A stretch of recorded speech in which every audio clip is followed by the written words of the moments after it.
So occasionally things get a little out of hand and you have to do what you have to do, like having a tractor that doesn't want to start to allow you to put it up where she's supposed to go. So in this particular case, which happened to us a couple of weeks ago, we covered her up with a tarp. When I came back, the tarp had blown off and I found a bird's nest, which is not one of the best things you want to find on top of a diesel tractor that you need to do work with.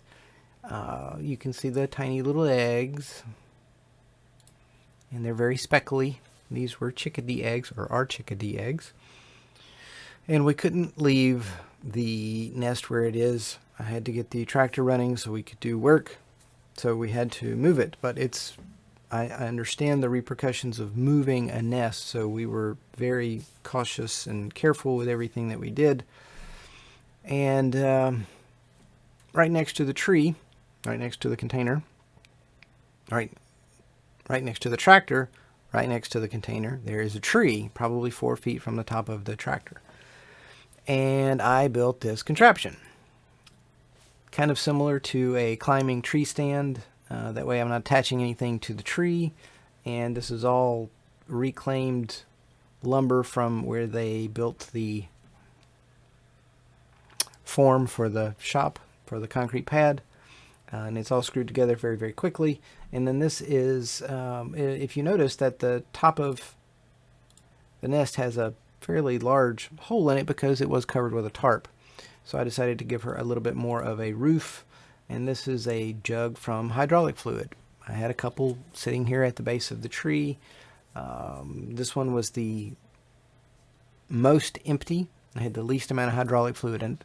So we cut it up to make this little shelter. Also notice that it's tilted back so the water sheds off the back. There's a little stop there to keep anything from happening. And to move her, well, to move the nest, there was a cardboard in our little burn bin that had been sitting out and rained on and dried and rained on and dried and rained on and dried. And so I used those two pieces, or I used 2 pieces of that cardboard and carefully slid the nest up onto it, slid it up underneath the jug, screwed the jug down so it would hold the nest in place. Before we left that day, she was back and she was laying on the eggs. And now we have, here's the nest. You can see the eggs. She was there just a second before I took this picture, and then she flew right out at my face.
Thanks for watching. I hope you enjoyed it.